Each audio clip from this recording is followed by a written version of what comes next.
Buenas tardes a todos los que viven en América Latina, buenas noches los que viven en Europa, Israel. Hoy es un día de lujo, tenemos un especialista internacional de primer nivel. Gracias por estar con nosotros y vamos a gozar de los conocimientos de una personalidad de primer nivel en el mundo. Antes de todo, queremos agradecer en nombre de CIDICSEF y en nombre de FECELA que estén todos acá, agradecer a la Comisión Directiva de CIDICSEF por el apoyo y darle la bienvenida. Ya son ya algunos centenares los Zoom que hemos hecho y las repercusiones que han tenido, y entonces, bueno, es para nosotros un honor continuar la educación. Nosotros decimos que aún en las circunstancias más difíciles, el pueblo judío siempre siguió estudiando, siguió capacitándose, y en este caso lo hacemos con un profesor de primer nivel internacional, al cual en un minutito vamos a presentar. El motivo de esta reunión es bueno, que ha salido este video reciente de los 107, la Inquisición en llamas, que lo hemos considerado un excelente video, muy correcto en sus apreciaciones. Nos pareció importante que un especialista de primer nivel internacional lo analizara.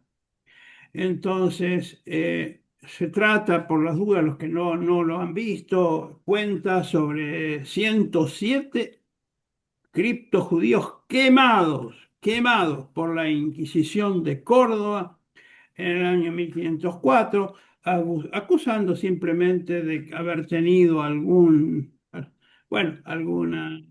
costumbre judía o lo que fuere.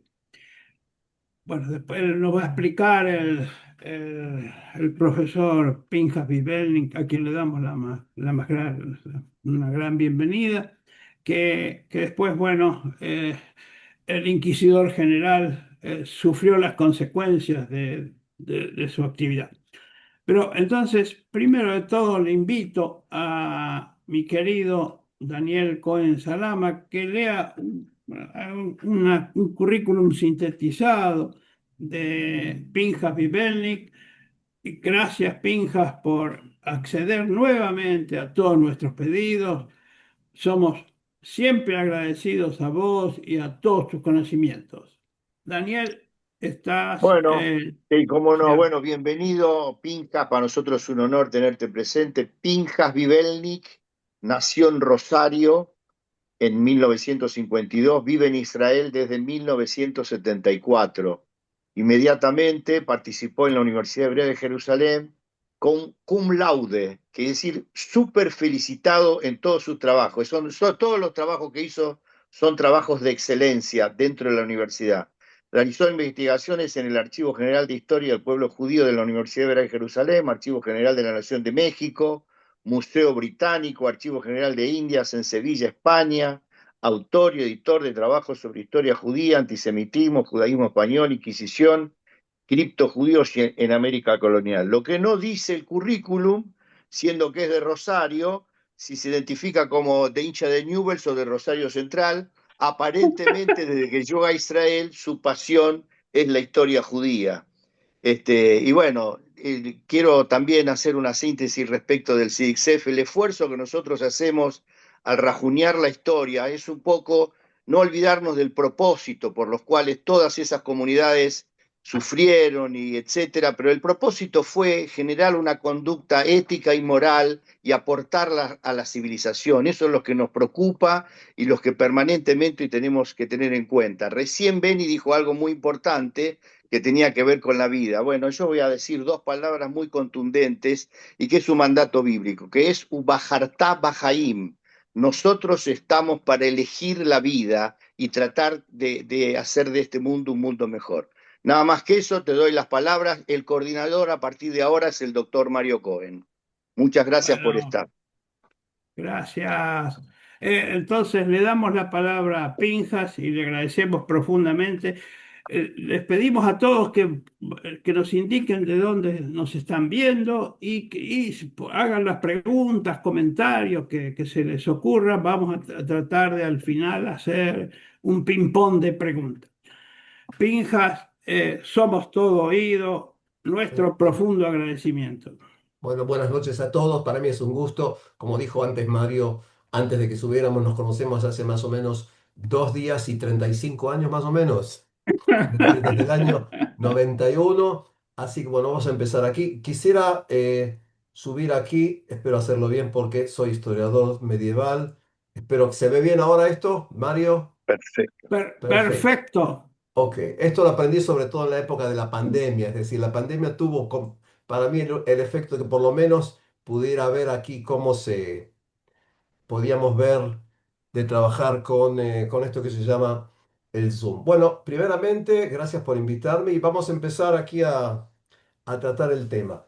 Pienso que son muy pocos los documentales televisivos tan, pero tan buenos y educativos como el que estamos viendo o los que han visto aquí. Es decir, este relacionado con el tema de la Inquisición. Al final voy a Sí, hacer algunas que otras observaciones con lo que llamaría la cuestión imaginaria o melodramática del tema, pero es una cuestión netamente, pienso, marginal. Eh, Supongo que parte de ustedes vieron, estamos hablando acá un comentario sobre el documental llamado Los 107, la Inquisición en llamas, que es un documental español que estuvo centrado sobre el auto de fe que tuvo lugar el 22 de diciembre de 1504. Es decir, cuando individuos detenidos por la Inquisición eran procesados, se los presentaba lo que se llama un auto de fe, es decir, había una ceremonia espectacular y luego se determinaban las penas, es decir, si iban a ser quemados o iban a ser condenados a otro tipo de castigos. El de 22 de diciembre de 1504 es el considerado más espectacular por el hecho de que en dicho auto de fe fueron condenados por ser judaizantes, es decir, por practicar en secreto el judaísmo, nada más ni nada menos que 107 personas, hombres y mujeres, que fueron condenados a ser quemados vivos. Nosotros no sabemos si todos fueron condenados, quemados vivos o si algunos pidieron perdón al último momento para ser ahorcados y luego su cadáver fuera quemado. De todos modos, estamos hablando acá del auto de fe más grande que tuvo lugar en España, en la ciudad de Córdoba, en 1504. Ahora, como decíamos, 107 cristianos nuevos fueron quemados por judaizantes. Luego ir explicando a quién se llamaban cristianos nuevos. Decíamos así. El autor, el jefe de todo esto, el que actuaba básicamente en todo esto, fue, como ustedes ven acá, sí, Diego Rodríguez Lucero. Diego Rodríguez Lucero, que nació más o menos allá por el año 1450, 1460, no sabemos exactamente, fue, como todo inquisidor, fue un intelectual. Quiero que empecemos con este punto, es decir, todos los inquisidores, sin excepción, eran gente que tuvo una formación académica, es decir, él era netamente un intelectual y tenía lo que se llamaría título en derecho canónico. Este individuo, a partir de 1499, como he notado aquí, cuando... Pinja, una pregunta.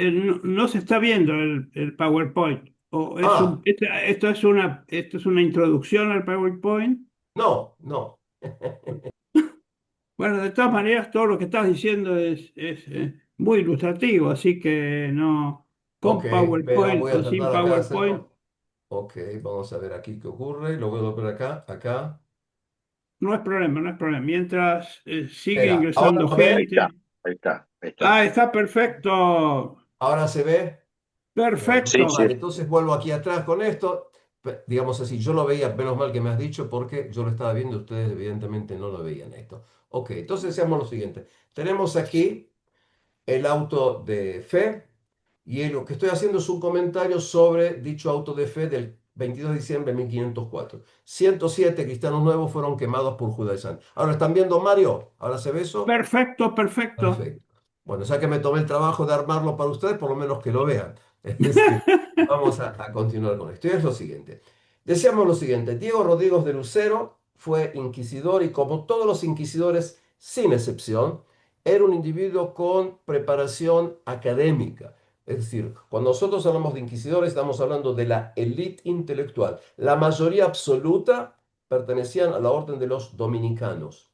Es decir, gente que tenía su formación, podía tener, como llamaríamos hoy, ser bachiller, tener máster o doctorado, o en teología o en derecho. Es decir, es gente que pertenecía a la élite y sabía qué es lo que estaba haciendo. Este individuo, a partir de 1499, es nombrado jefe director del Tribunal de la Inquisición de Córdoba. El Tribunal de la Inquisición de Córdoba fue el segundo que se creó. El primero se creó en Sevilla en 1481 y el segundo, que funcionaban paralelamente, fue en la ciudad de Córdoba. Este individuo antes de eso había sido incluso docente y empieza a hacer su trabajo. Rápidamente impone una política de terror cuando intenta borrar de la faz de la tierra lo que se llama el peligro de los criptojudíos. Y esto es lo que vamos a ir viendo aquí, luego volviendo acá atrás. Lo que voy a mostrar acá, yendo sobre todo los que vieron el documental, este es el Alcázar de Córdoba. El Alcázar de Córdoba era un lugar que en su momento pertenecía a los musulmanes, luego pasó a ser, entre otras cosas, residencia de los reyes cristianos cuando residían en la ciudad, y luego pasó a ser residencia de la Inquisición en Córdoba. Es decir, los que han estado ahí, esto se llama el Alcázar de Córdoba. Y en la Plaza de la Corredera, que es una de las plazas más importantes que tenemos en la ciudad de Córdoba, se realizaban los autos de fe, es decir, las ceremonias en las que se hacían desfilar a todos aquellos individuos condenados por la Inquisición. La Plaza de la Corredera, como ustedes la ven hoy, es del siglo XVII, es decir, cuando nosotros hablamos del año 1504, el lugar era exactamente esto, pero no a nivel arquitectónico. Se llama Plaza de la Corredera porque, entre otras cosas, aquí había lo que se llama corrida de toros. Y este es el lugar en que tuvo lugar el famoso auto de fe. A 1 kilómetro aproximadamente dentro de la ciudad de Córdoba está lo que se llama la Avenida del Marrubial, en el que estaba el quemadero del Marrubial. El quemadero del Marrubial era el lugar en que los condenados a muerte, luego que participaron en el auto de fe, eran llevados a este lugar. Sin ser tenebroso que entendamos, se quemaba a individuos vivos y, por supuesto, el olor de la carne quemada se expandía por la ciudad. Y por eso esto se solía hacer en las afueras. Simplemente que entendamos. Por ejemplo, los que conocen la ciudad de Madrid, en donde está lo que se llama la Puerta de Alcalá, al lado del Parque del Retiro, ese era el quemadero cuando hablábamos de la Inquisición en Madrid, es decir, tenían lugar el auto de fe en la Plaza Mayor y a la gente se la quemaba en lo que se llama, lo que hoy es día, la Plaza de Alcalá. Si continuamos acá, y aquí el primer tema. Cristianos nuevos. En el año 1391 empezaron a haber persecuciones contra judíos. Eso empezó el 4 o el 6 de junio de 1391 en la ciudad de Sevilla, y ahí rápidamente se expandió a muchísimas ciudades y poblados de Castilla y Aragón. Miles de judíos murieron porque no se quisieron convertir. Otros miles de judíos se convirtieron cuando venían diciéndoles bautismo o muerte. Otros judíos quedaron siendo judíos porque pudieron rechazar a los atacantes o porque se pudieron escapar. A partir de aquí, durante 2 años, hubo una polémica dentro de lo que sería la clerecía católica para ver si el bautismo forzoso era válido o no. Y basándose en un concilio de Toledo del año 633, es decir, siglos antes, se llegó a la conclusión de que, pese a que estaba prohibido la conversión forzosa, un individuo que recibía el bautismo era católico. Y si abandonaba el catolicismo, era hereje. Al hereje se lo debe castigar. El castigo extremo es quemarlo. La sociedad cristiana no quiso o no pudo aceptar a esta gente. Hablamos de miles de judíos que se convirtieron, básicamente por temor, y los empezaron a llamar cristianos nuevos, a diferencia de los cristianos viejos que somos nosotros los que antes éramos cristianos. Y ocurre que, como decía mi gran profesor Jaime Beinart, esta gente, los llamados cristianos nuevos, salieron de un grupo social, pero no pudieron entrar al otro grupo social. Cayeron en el medio, porque la sociedad cristiana vieja no quería o no podía aceptarlos. Y es aquí que, Los cristianos viejos por un lado y los judíos que quedaron, en general, consideraban que estos cristianos nuevos en secreto seguían siendo judíos. Es decir, este va a ser un punto que parezca raro. Es decir, para el judío Moisés, su hermano David, que ahora se llama Pedro, en secreto es judío. Para, el, para don Juan Martín, cristiano, viejo, este individuo que antes tenía un nombre judío y ahora es un nombre cristiano, era un judaizante. Es decir, esto llevó a que hubiera una situación de rechazo ante esta población llamada cristianos nuevos. Los cristianos nuevos judaizantes es lo que nosotros, los historiadores en español llamados criptojudíos, es decir, judíos secretos, en hebreo anusim. Entonces tenemos aquí dos sociedades. Y por eso cuando hablamos de identidades, hablamos de que pasando una, dos o tres generaciones, es decir, pasando 40 o 60 años, cuando hablamos de cristianos nuevos, vamos a ver aquellos que en secreto practican el judaísmo, los llamados judaizantes. Este va a ser el término que vamos a ver en los legajos inquisitoriales. Se lo habla de judaizante.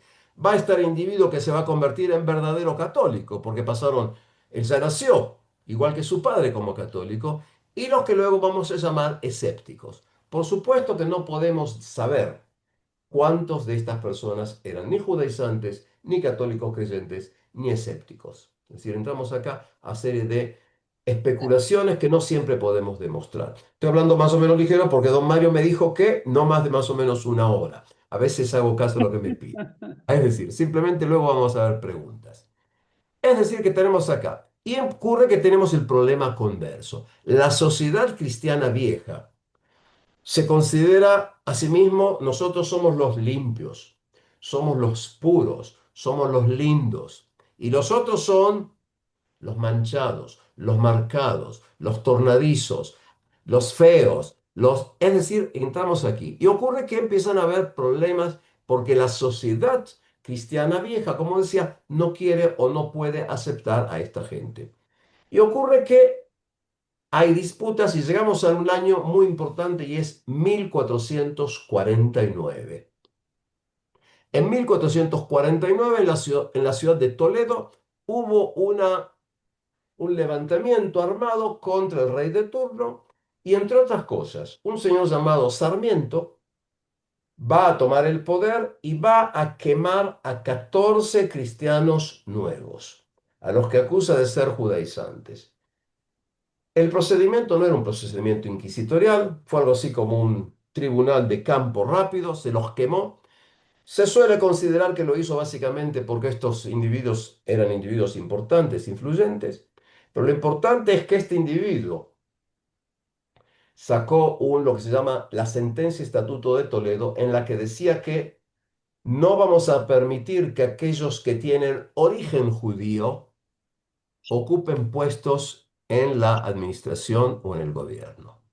He aquí que el Papa y otros personajes consideraron que esta sentencia estatuto era anticristiana, porque desde el punto de vista católico o cristiano en general, un individuo que se convierte automáticamente es cristiano. Traigo esto porque a partir de la sentencia estatuto de Toledo empezaron a haber polémicas dentro del ámbito cristiano en Castilla sobre todo, y la pregunta era, ¿se puede confiar o no en la fidelidad de los cristianos nuevos hacia el catolicismo? Y por eso puse aquí que hubo muchas polémicas.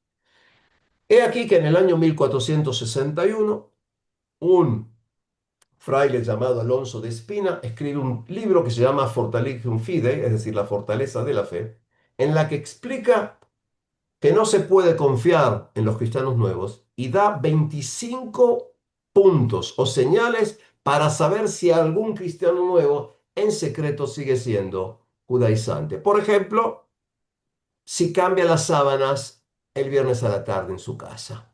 Por ejemplo, si en invierno no prende fuego sobre las chimeneas para calentar la casa en sábado. Y aquí que Alonso de Espina dice, para solucionar el problema converso tenemos que hacer dos cosas. Uno, traer aquí la Inquisición. La Inquisición ya existía desde el siglo XIII en determinados lugares de Europa. Y segundo, expulsar a los judíos.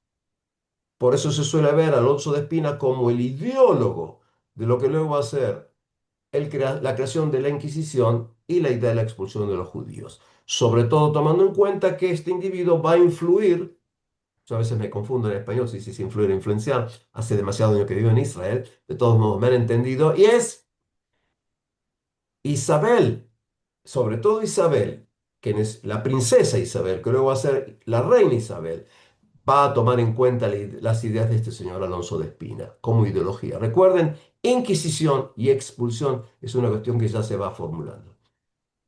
Continuando con la idea de la sentencia estatuto, las polémicas y Alonso de Espina, a partir de los años 60 en adelante, estoy hablando de 1460 y tanto, determinadas instituciones, es decir, universidades, órdenes religiosas y órdenes militares, van a determinar que se debe saber si los individuos tienen o no tienen sangre judía. Esto se va a llamar estatutos de limpieza de sangre.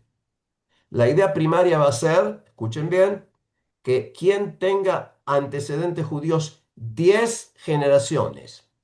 10 generaciones, si empiezan a hacer matemáticas, estoy hablando de más de 2.400 personas. Dudo que alguno de nosotros sepa quiénes son sus 64 antepasados. Estoy hablando de más de 2.400. Los estatutos de limpieza de sangre van a determinar, por ejemplo, en la Universidad de Salamanca, que un cristiano nuevo no puede ni siquiera vender agua a la Universidad de Salamanca, no solamente estudiar. Los estatutos de limpieza de sangre existieron en España hasta 1860, porque la idea era que incluso una gota de sangre judía puede llevar a que el individuo cometa un acto de herejía. Es decir, estoy hablando todavía antes que se levante la Inquisición castellana.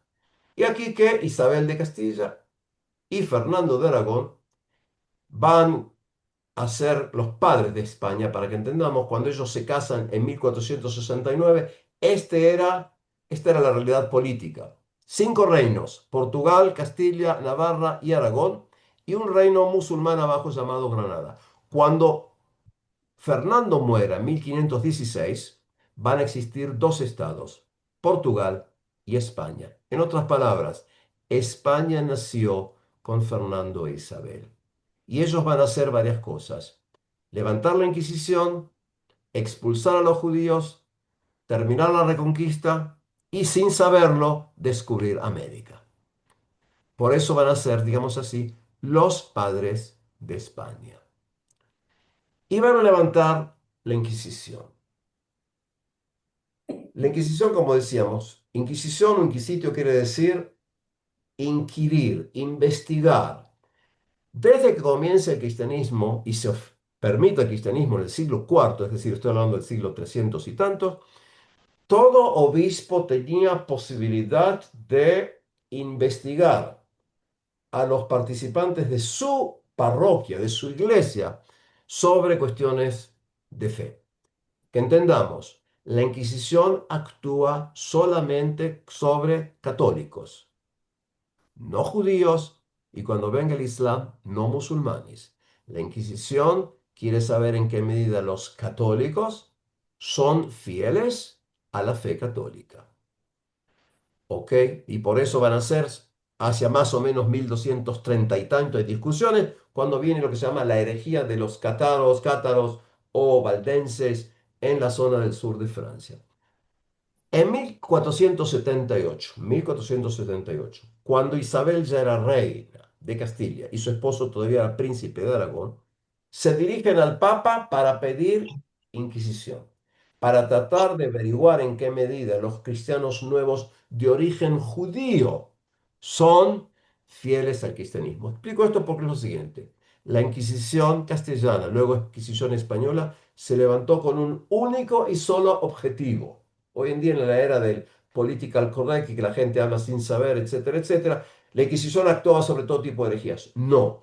Cuando nace la Inquisición castellana, actúa solamente sobre un público determinado, cristianos nuevos de origen judío. Sí, años después, varias décadas después, va a ampliar su área de juzgar hasta 24 tipos de categorías distintas, pero eso es posterior. Se pide al Papa levantar una Inquisición. El Papa acepta esto y en 1480 se nombra al primer jefe de la Inquisición, lo que se llama el general, y ese va a ser un señor llamado Tomás de Torquemada. Tomás de Torquemada va a organizar la Inquisición castellana, va a determinar las reglas y el 1 de enero de 1481 se va a abrir el primer tribunal de la Inquisición que está en la ciudad de Sevilla. Yo digo Tribunal de la Inquisición porque el Santo Oficio de la Inquisición era un tribunal. Y aunque les parezca mentira, incluso los acusados van a tener un abogado defensor. Y que entendamos, estamos hablando acá de un proceso jurídico. Ahora, empieza a ver y la Inquisición va a tener una estructura.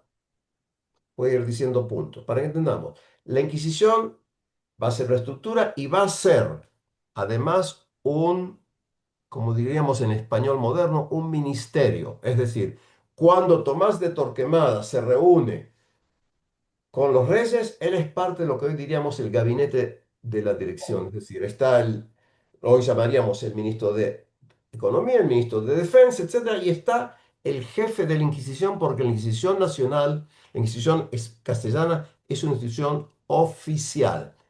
Y el dinero que entra a las arcas, a partir de la Inquisición, al Estado. Algo importante, la Inquisición siempre fue deficitaria. No era una institución separada. Hay investigadores muy importantes, sobre todo escandinavos, que trabajaron. La gente piensa que la Inquisición llevaba plata. La Inquisición costaba más dinero porque la mayoría absoluta de los individuos que fueron detenidos, mantenidos y luego condenados, había que mantenerlos. Por lo tanto, es cierto, se detuvieron al criptojudíos o judaizantes ricos, pero la mayoría eran gente que no tenía absolutamente nada. Y entonces costaba mantenerlos en la cárcel durante el periodo que estuvieran ahí, fueran semanas, meses o años. Entonces, ¿qué es lo que tenemos? Hay inquisidores. El inquisidor siempre es un individuo con preparación académica, la mayoría absoluta dominicos. Hay que mantener carceleros, cocineros, proveedores, médicos. Todo individuo, hombre o mujer, al que se quiere torturar, y algo muy importante, la mayoría de los condenados de la Inquisición no fueron torturados. La tortura es un medio para obtener confesión. Pero antes de ser torturado, uno, dos o tres o cinco médicos lo revisaban al individuo, hombre o mujer, que iba a ser torturado. Y se consideraban que estaba enfermo o en condiciones de no responder a la tortura, se esperaba hasta que estuviera bien. Entonces decíamos, tenías médicos, teníamos amanuenses, es decir, gente que va a escribir todo lo que dice el individuo durante su interrogatorio. Yo recuerdo allá por el año 1400, por el año 1987, cuando empecé a ver legajos de la Inquisición, el primero fue de una señora, y cuando tú lees los documentos, dice, ay, es decir, a esta mujer la están torturando, y junto con el verdugo y el inquisidor hay un hombre sentado que está anotando todo lo que la mujer que está siendo torturada dice, incluso sus gritos. Van a haber verdugos y van a haber familiares. Familiares es la única de esta categoría que no recibe salario. Familiares son individuos que quieren ser voluntarios para ayudar a la Inquisición, es decir, para ir a detener a individuos, para tomar participación en los autos de fe, etcétera. Por ejemplo, Félix Lope de Vega y Carpio, el famoso dramaturgo, él era familiar. Además que Félix Lope de Vega y Carpio escribió una de las obras teatrales más antisemitas del siglo XVII, llamado El Santo Niño Inocente. Es decir, que entender que muchas veces consideramos a determinados individuos y no sabemos exactamente qué es lo que hicieron. Entonces tenemos inquisidores, carceleros, todos los que van dando servicios. ¿Qué ocurre con respecto al proceso? En el film hay un error, hay varias cuestiones. Por ejemplo, dicen a la persona se los detiene y luego se toma declaración. No, eso no existe. Es exactamente al revés. Es decir, la Inquisición llega a un lugar y se pide a la gente que tenga información que se presente. Viene don Juan, doña Juana, don Pedro, doña Paquito y va dando su declaración. Dice, tal individuo es sospechoso. O yo en algún momento hice algo junto con él. Y se va preparando toda la carpeta de acusación contra el individuo al que se va a detener. Por eso pongo, primero se hace el legajo para detener y se van anotando las acusaciones.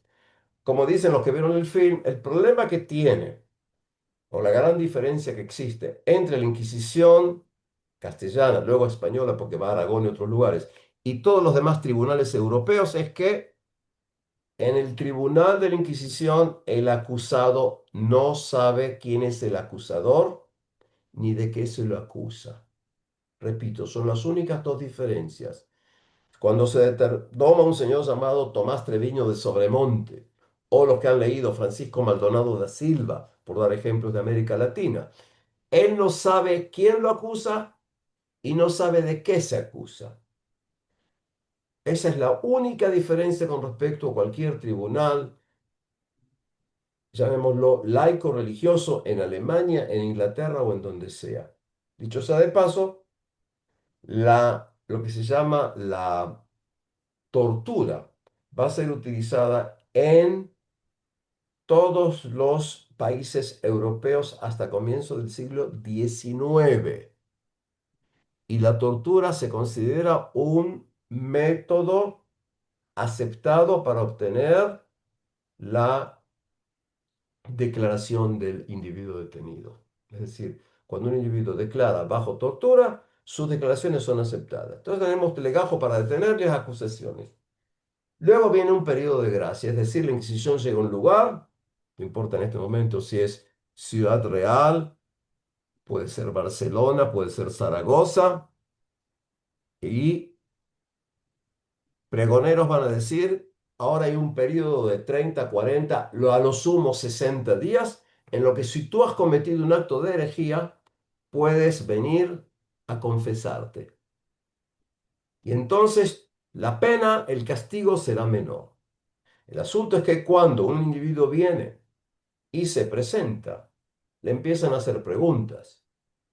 ¿Quién te ha enseñado tú a cuidar Pascua? Es decir, Pesaj. ¿Quién te ha enseñado? Entonces va a decir, papá, ¿y con quién hiciste un ceder de Pesaj? ¿Con quién hiciste tú? Paulatinamente se va abriendo como una red. Y por eso cuando tú lees legajos inquisitoriales, vas teniendo noción de quiénes son los amigos, de quiénes son los enemigos, de quiénes son las amantes o los amantes, porque el individuo va explicando y dando detalles de toda su vida con todo tipo de detalles, qué hizo, qué estudió, etcétera. Entonces ocurre que se hizo el legajo con respecto a un señor llamado Simón Báez Sevilla, por ejemplo. Y luego que están todos los detalles de la acusación, se lo va a detener. Y cuando este individuo se lo detiene, se lo va a enviar a una prisión. Detalle nuevo, problemático en la película sobre Córdoba. No se ponía jamás a dos presos juntos. No existe eso. No existe que haya dos presos en la misma celda. Se los pone a todos separados en forma total.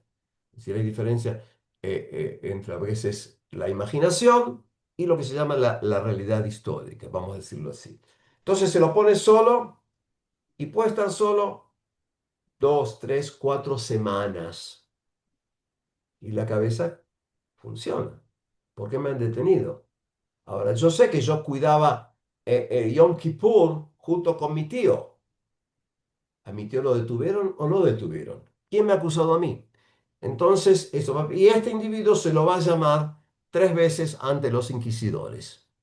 Es decir, este individuo que ha sido detenido está 2 o 3, 4 semanas en total soledad, se lo va a llevar y le va a decir, ¿sabes tú por qué estás acá? Y la respuesta será no. Y entonces va a pensar quién lo pudo haber acusado.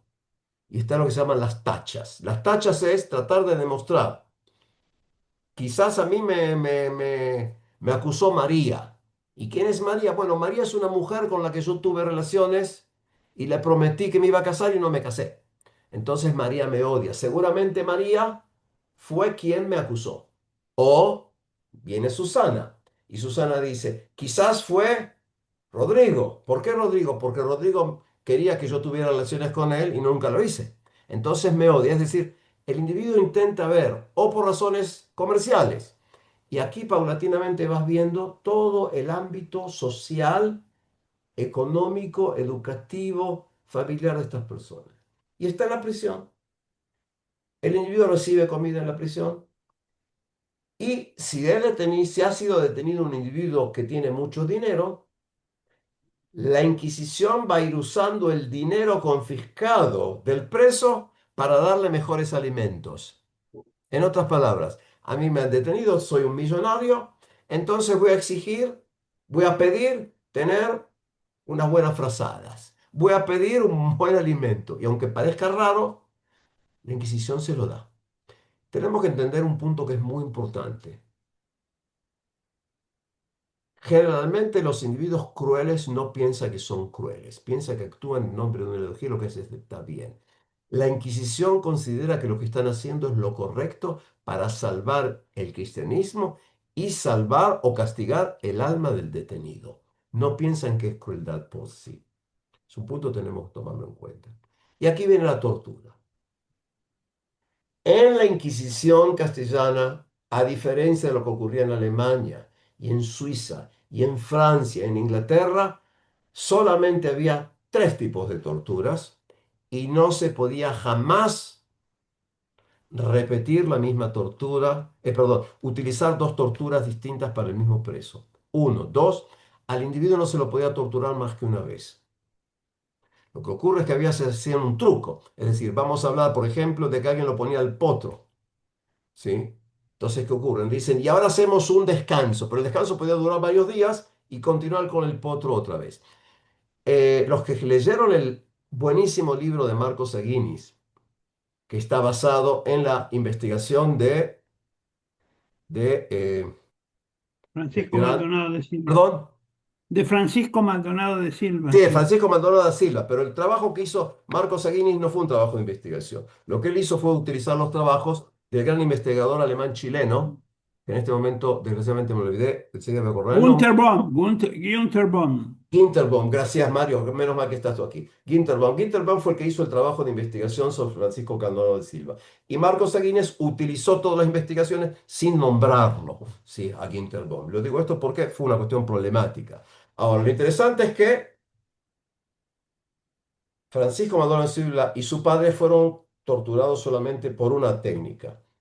Marcos Aguinis inventó y puso que fueron investigados por dos técnicas. Eso es simplemente cuestión de cuando tú conoces de qué estamos hablando aquí. ¿Qué era el potro? Se ponía aquí a un hombre o una mujer y se lo ataba y se le va sacando, básicamente se va rompiendo las articulaciones. Esto se va girando. Esta es una de las tres formas. Lo otro que se llama garrucha. Se lo pone un individuo aquí con los brazos atrás, es decir, el dibujo está mal porque los brazos tienen que estar aquí atrás y se le va hasta que se va rompiendo también las articulaciones. Pero acá vemos cómo se hace, es decir, tienes aquí el inquisidor que pregunta, el amanuense que está anotando. Y el tercero es lo que se llama la tortura del agua. Se pone un individuo, se lo acuesta y se le pone un paño en la boca, lo que va a llevar, entre otras cosas, a que le dé sensación de asfixia. Tomando en cuenta estas una, dos o tres tipos de tortura distintos, la mayor parte de la gente va a confesar.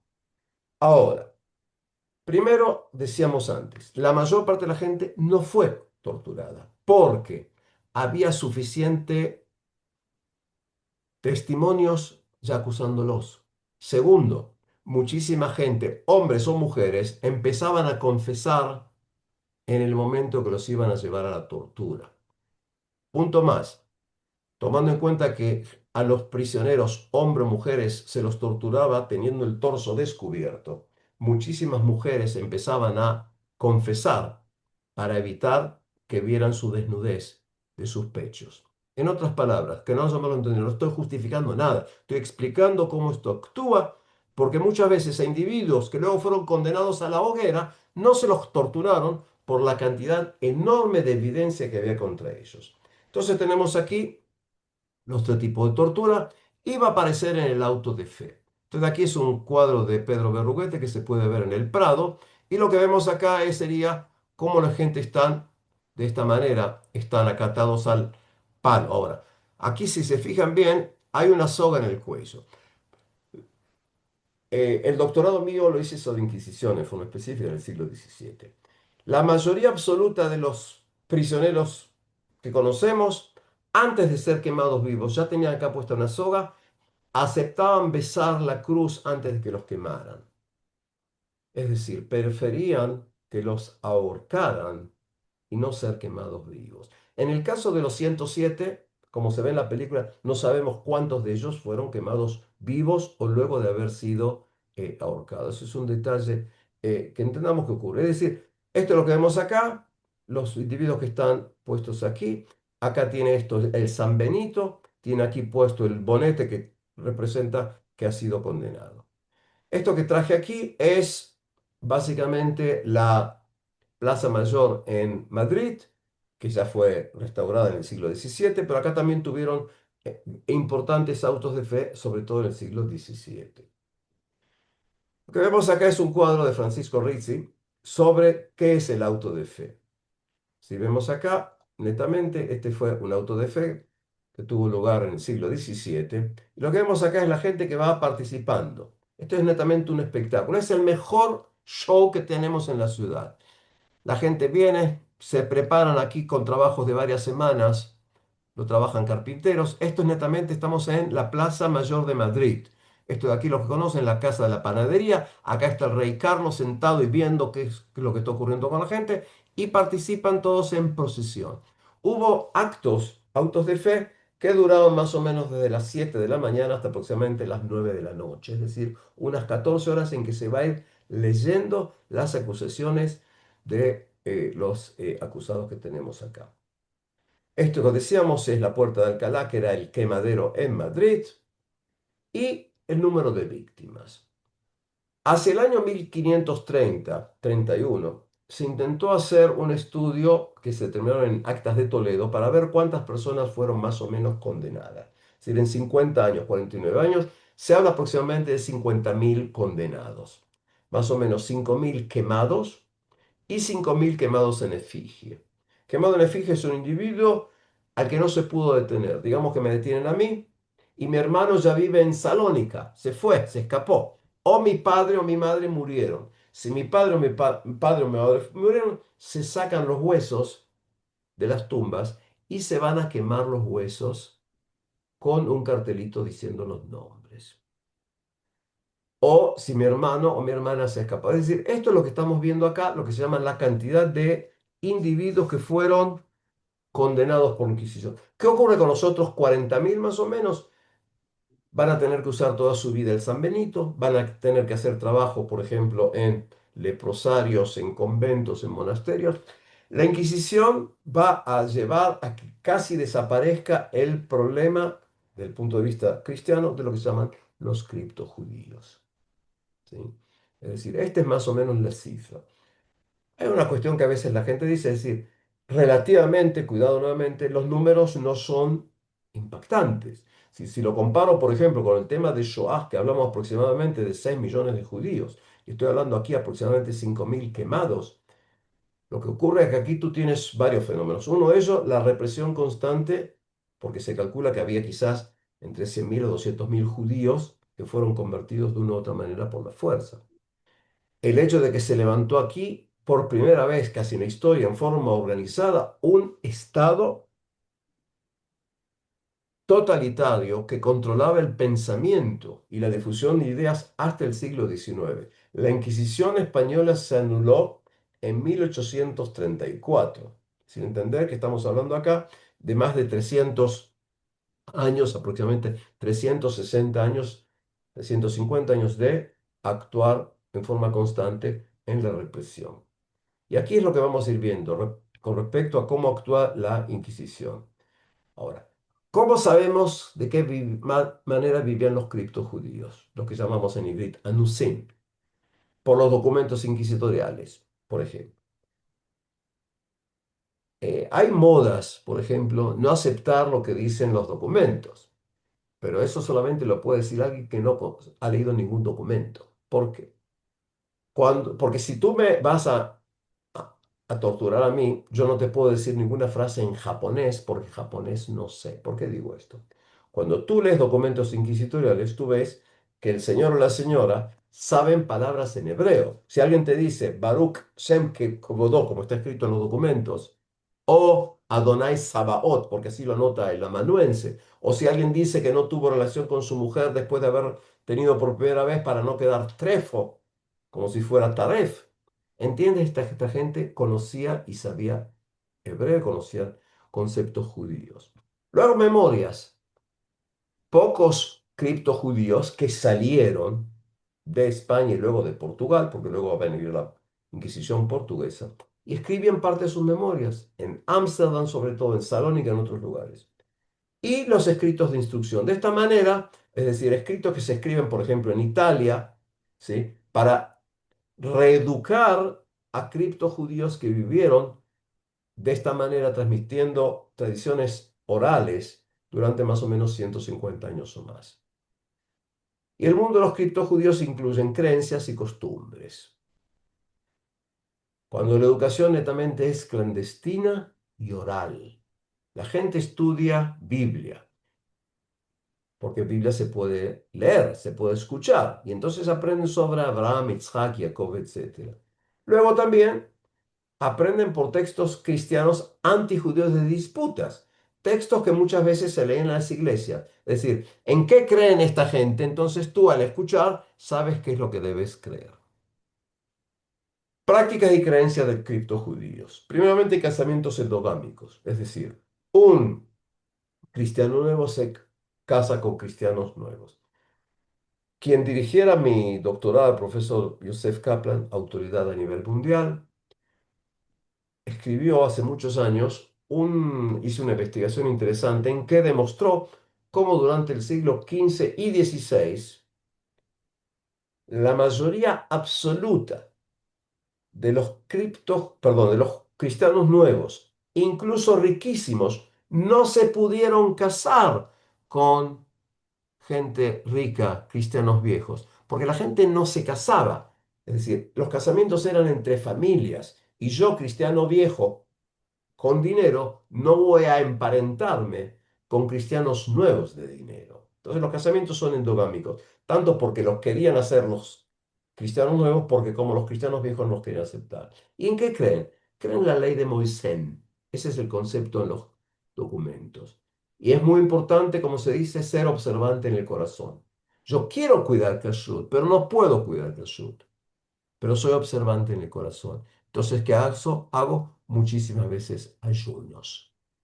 Rechazo el cristianismo a nivel teológico y por prácticas. Es decir, ¿cómo puedes tú creer que Dios va a dar una ley para luego dar otra ley? Uno, dos. ¿Cómo tú puedes aceptar, van a decir cristianos nuevos, que una mujer sea la madre de Dios? Dicho sea de paso, esto es un problema teológico cristiano hasta el día de hoy. Es decir, porque recordemos que en la teología cristiana existe un Dios que tiene tres personas. Jesús es Dios hecho carne y por eso se va a cruzar los juicios de deicidio, el asesinato de Dios. También un problema teológico terrible, cómo hombres pueden matar a Dios. Es decir, rechazo del cristianismo. Esperanzas mesiánicas. Los criptojudíos creen en que el Mesías vendrá. Intentan cuidar Shabbat, aseo, lavado de casa, cambio de sábanas, encender velas, visitar familiares, no trabajar. Ayunos. Muy importante va a ser el ayuno de la reina Esther, porque consideran que el relato de Esther, que ocultó su judaísmo, era su relato. En los documentos se habla del ayuno del día grande o el del mes de septiembre. Esa es la manera de hablar de qué? De Yom Kippur. Pascua del Cordero. Los 9 días de Av. Rosh Hodesh, es decir, cuidado, la mayoría absoluta de los cristianos nuevos que conocemos no cuidaban todo esto, cuidaban parte de esto. Decían los salmos penitenciales, ¿sí? Rezos, circuncisión. La mayoría absoluta de los condenados por la Inquisición no tenían ningún tipo de circuncisión. A veces se hacía lo que se llama en hebreo akazat dam, es decir, un pequeño cortecito para sacarle sangre en algún momento teniendo el niño entre 9 a 15 años. Y por eso 5 médicos, no uno, no dos, no tres, 5 médicos en los tribunales tenían que investigar si el individuo había tenido algún tipo de cicatriz que se le consideraba símbolo de testimonio de esta circuncisión. Intentaban cuidar kashrut. Tienes casos, por ejemplo, en que 6 días de semana comían carne de cerdo o hacían con frituras de grasa de cerdo, pero en Shabbat no. Casamientos entre ellos. El duelo o el entierro lo llamaban abeluz, que es una manera de distorsionar la palabra abelut en ivrit. Y había sincretismo religioso. Implica que hay judíos, perdón, criptojudíos, que hablaban de Santo Moisés. Moisés no es santo, pero es una mezcla entre el mundo cristiano y el mundo judío. En otras palabras, tenemos aquí una población que durante varios siglos intentaron cuidar el judaísmo. Considero que más o menos hacia el año 1700 ya casi no existen más criptojudíos. Tienes algunos que otros casos escondidos, pero ya el fenómeno fue un fenómeno en que paulatinamente se terminaron, por decir así, eh, eh, eh, eh, asimilando en la población total. Eso era más o menos lo que quería explicar con respecto al punto este general. Con respecto al documental que hemos visto.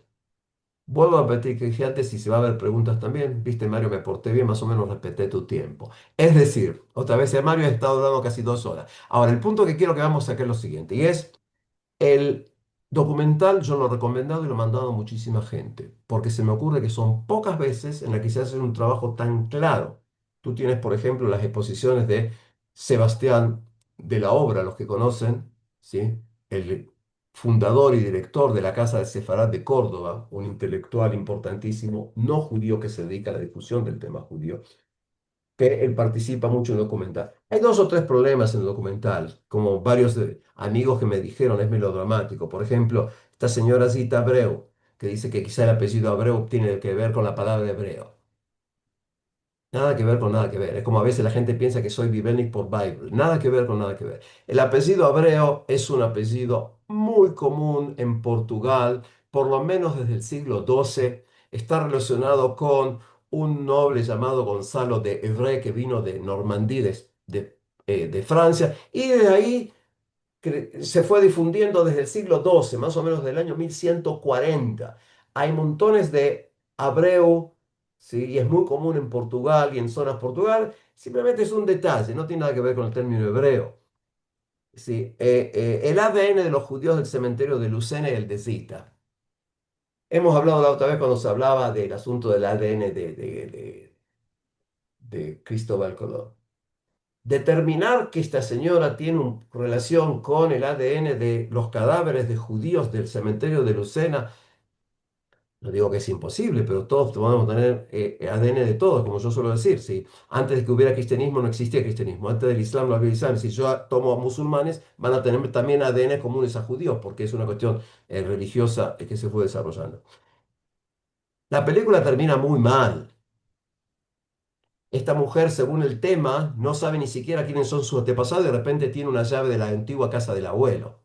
¿Sí? Es decir, gente, tenemos que tomar en cuenta. ¿Sí? La única llave que personalmente conozco en serio, ¿sí? En serio, es la llave que tiene un señor llamado Carolino Tapadejo, que vive en Castelo de Vide. Este señor, que es una personalidad de nivel internacional, descendiente de herreros de Toledo, tiene un museo que le ha levantado, los recuerdo, son todos de... Y estudios que se hicieron determinan que las herramientas que tienen del siglo XV son verdaderamente Toledo. Lo interesante es que este señor llamado Carolino, años atrás recibió de una señora que sabían que era de Castelo de Vida una llave. Castelo de Vida es un pequeño pueblo de más de 3.000 habitantes en Portugal. Y resulta ser que esta mujer que estaba ya enferma de cáncer le regaló la llave que ella tenía durante siglos, que es algo verdaderamente apasionante. Y hicieron trabajos y verdaderamente saben, por estudios de mineralogía, que esta llave pertenece a la zona.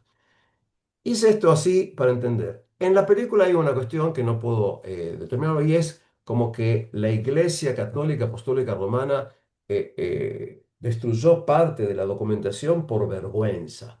y esto lo digo en forma sin clara, la Iglesia Católica Apostólica Romana no tiene vergüenza de lo que hicieron levantando Inquisición. El ejemplo más claro para mí, hubo un señor llamado Roberto Belarmino. Les respondí a los que no tengan lo que hacer, pueden buscar al término de la charla, buscar en el Google San Roberto. Roberto Belarmino fue el inquisidor que mandó a quemar a Giordano Bruno en el año 1600. Roberto Belarmino fue el individuo que era jesuita, que actuó contra Galileo Galilei en el primer juicio. Roberto Belarmino mandó a quemar a Fulgencio Manfredi, franciscano muy importante que criticaba la iglesia. Y en 1930, escucharon bien, en 1930, el Papa Pío XI lo nombró santo. La Iglesia Católica Apostólica en 1930 convirtió en santo al que quemó a Giordano Bruno, lo enjuició a Galileo Galilei, etc. Entonces, cuando tú buscas, no solamente eso, se levantó en los años 30 en Roma, hay una iglesia, la iglesia San Roberto Belarmino, y se creó la cátedra. Y la cátedra sobre el nombre de Roberto Belarmino estaba en diversos países, incluyendo en Argentina. ¿Y quién estaba al frente de la institución en los años tanto y tanto? No importa, pero luego fue el Papa Francisco. Es decir, cuando entendemos qué ocurre, entendemos que la Inquisición ha sido una de las instituciones más terribles en la historia. Terminando el tema todavía que estamos acá, este señor Diego Rodríguez Lucero, que a veces lo llamaban Lucero el Tenebroso o el inspirado por Lucifer, él llevó acá, como decíamos, en 1504 este acto terrible en el que fueron quemados 107 hombres y mujeres. Pero luego, en 1505, unos meses después que Isabel murió, como Isabel murió en 1504, lo mantuvo a detener a un señor muy importante, ¿sí? Que era el fray Hernando de Talavera. Los que conocen algo, Hernando de Talavera era uno de los confesores de la reina católica. ¿Y por qué lo llevó a juicio? Porque Hernando de Talavera se oponía a la idea de que había que separar cristianos nuevos de cristianos viejos. Sea como sea, en 1506 hubo un levantamiento en Córdoba, cuando había más de 400 detenidos en las prisiones de Inquisición. Y este señor Lucero tuvo que escaparse. Se escapó, como está en la peliculita, los que vieron el documental, en un burro y murió tranquilamente muchos años después. Es decir, murió en 1534. Pero lo interesante es que tanto él como Diego de Deza, que era el gran inquisidor que nombró, fueron depuestos por un evento, una convención que se hizo en España. Para terminar esto, el tercer gran inquisidor, el primero fue Tomás de Torquemada, el segundo fue Diego. El tercer inquisidor fue Jiménez de Cisneros. Jiménez de Cisneros va a ser el tercer inquisidor. Él es el que va a levantar, crear la Universidad Complutense en Alcalá de Henares. Y va a ser el que va a convertir por la fuerza a miles y miles y miles de musulmanes. Es decir, lo que quiero que tratemos de entender en este punto es que la Inquisición actuó porque hombres con concepciones religiosas, extremistas, hablando en nombre de Dios, no respetaban a todos los hijos de Dios. Preguntas, varios comentarios. Cómo no. Gracias por Bueno, vuestra atención. excelente. Siguen. Ha habido algunas preguntas. Mientras te cuento que nos acompañan grandes personalidades. Además del presidente de FECELA, que es Gastón Maya, se encuentra David Albagli de Río de Janeiro, Isaac y Doris Salinas de Miami, Alberto Moyusef de Venezuela, Yossi Goldstein, un gran investigador de Israel, André Gateño de FECELA y muchísimos a los que agradecemos, a toda la comisión directiva de SIGSEF. Y una pregunta concreta. Netanyahu padre en su obra más profunda, habla de racismo en el siglo XV y XVI en la España católica. ¿Coincidís con esa expresión de Netanyahu padre? No, no, Sí, sí, no sí, sí. vive. Mira, vamos a decir así, los trabajos de Benzion Netanyahu, ¿sí? Son trabajos que se han hecho muy serios. Como ocurre muchas veces, hay quien está de acuerdo, quien no, dice que no. Simplemente para entender a veces lo que se llama política e historia es lo siguiente. Eh, la mayoría absoluta de los historiadores que trabajamos en la Inquisición rechazamos gran parte de las posturas de Benzion Netanyahu. Eh, quien fuera mi gran profesor, Chaim Weinert, vamos a decirlo así, también expliqué un poco, porque era mucho más de derecha de lo que era Benzion Netanyahu. ¿Ok? ¿Por qué te explico por esto? Porque años atrás, hace unos 20 años atrás, hubo un artículo en que quizás decían como que Benzion Netanyahu no fue aceptado por su cuestión política. Yo como alumno de Chaim Weinert sabía que no era cierto, simplemente no lo aceptaron y por eso se tuvo que ir a enseñar historia en Estados Unidos. Empiezo con eso, que es un punto importante. Eh, Benzion Netanyahu en general no trabajó sobre documentos inquisitoriales. El trabajo importante de Benzion Netanyahu fue la biografía que hizo de Don Yitzhak Abravanel. En algunos lugares dicen Abarbanel, yo me quedo con la forma Abravanel. Existen las dos formas. En latín generalmente se dice Abravanel. Ahora,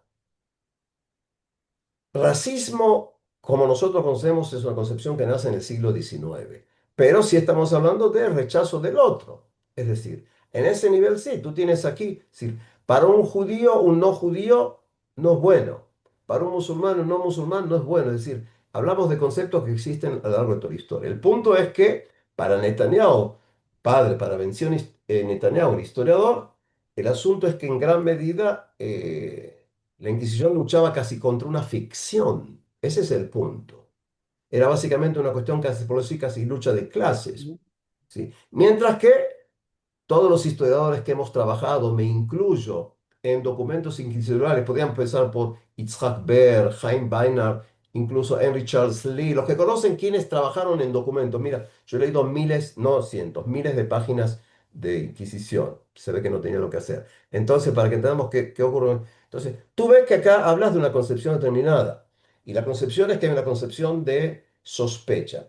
Pero ahora, Benzion Netanyahu salió que era casi una ficción, que el problema de los conversos desapareció y que fue quizás la persecución la que los hizo retornar. Ese es el punto que tenemos básicamente. De todos modos, yo recomiendo sí leer, por supuesto, los trabajos de Benzion Netanyahu que son muy interesantes. Eso con respecto a ese punto. Si es que más o menos te he podido contestar, Mario. Le invito entonces a nuestro presidente de FECELA, Gastón Maya, que nos salude y vamos terminando porque, bueno, muy profundo todo lo que pasó, la verdad, nos has ilustrado como, nos has dado una clase magistral y además muy actualizada. De todas maneras, coincidiremos que el video es para recomendarlo, ¿no es Es cierto? muy, muy bueno. Pienso que Pese a los hicieron. errores técnicos y No, no, detalles. toma aquí si me permites, mira, los errores son mínimos. Sí, Ah, la cuestión, yo te digo, raras veces he disfrutado de un documental que está hecho en forma seria, educativa, sin propaganda, y como tú lo has dicho al principio, es muy interesante que justamente lo hacen en España, porque es importante entender que era, digamos así, un tipo de auto reflexión de lo que hizo y lo que pasó en España. Por eso es muy importante ese documental. Sí, perdón. Dime. entonces le damos la palabra a Gastón Maya, presidente de FECELA Continental. Muchísimas gracias, Mario. Primero que nada, quiero agradecerle a Pinjas por toda la sapiencia que nos ha compartido a todos. De alguna manera, el hecho de que con hechos tú nos ubiques en qué es lo que así, lo que fue realmente la Inquisición, pues mata muchas fantasías buenas y malas de la gente. Te lo agradezco muchísimo. Segundo, quiero agradecerle a Mario en lo particular y a todo el equipo de CIDICSEF por tomarse el tiempo y el esfuerzo de organizar esto. Y bueno, pues como comentaba hace un momento antes de cámara, eh, sí, en efecto, puede que la Inquisición no haya sido tan espantosa como nuestras fantasías, pero no deja de ser el marcar una diferencia, el haber sido una persecución contra nuestro pueblo. Y la primera vez que un gobierno usa su ejército para perseguir a sus propios civiles. Eso me parece gravísimo. Fue una frontera que pasó España y bueno, ya después en la historia hemos visto en qué acaban estas cosas. No deja de entristecerme que haya sido contra nuestro pueblo. Como bien dijo Pinjas, la Inquisición no perseguía judíos, pero perseguía los rastros de judaísmo que quedaron en España. Ujú. Y eso nos invita a todos a permanecer alertas el día de hoy, a seguir combatiendo el antisemitismo y a seguir pensando que somos un solo pueblo. Cuando un antisemita ataca a un judío, no le pregunta si es religioso, no religioso, sefaradí, ashkenazí, sionista o no sionista. Entonces, pues yo creo que si algún mensaje nos debe de quedar o alguna conclusión adicional a las muy brillantes que nos han compartido Pinjas y Mario, es somos un solo pueblo, debemos de permanecer unidos y debemos de estar en alerta contra el antisemitismo. Gracias. Bueno, queridos amigos, creo que hemos tenido una tarde de lujo en el primer nivel internacional. Le agradecemos profundamente a Pinjas, nuestro querido amigo. Se están viendo el aplauso de mucha gente, yo mismo, todos Gracias. estás Muchísimas viendo, gracias. me Siempre un imagino, gusto. todos los aplausos. Y bueno, solo para pedirte que seguramente nos vaya en el futuro otra actividad Mario, que siempre cuando tú quieras a tu disposición. bueno, Siempre estamos mañana aquí. mismo Muy tenemos bien, otra. No me muy amenazas, bien, hombre, Pinjas, hombre. muy Además bien. que Iyar Koach, Iyar Koach. muchísimas Bueno, gracias. Si gracias ustedes a están dispuestos a todos. escuchar, pues hablamos nomás. Que les vaya bien. No, Gracias a todos. nos vemos en próximas oportunidades. El CIEXEF no para en febrero. Buenos Aires es una Pues, época de vacaciones. Nosotros no estamos de vacaciones. Seguimos con la educación, seguimos con el conocimiento. Bueno, hasta la próxima. Hasta la próxima a Gracias, hasta luego. todos. Hasta la próxima.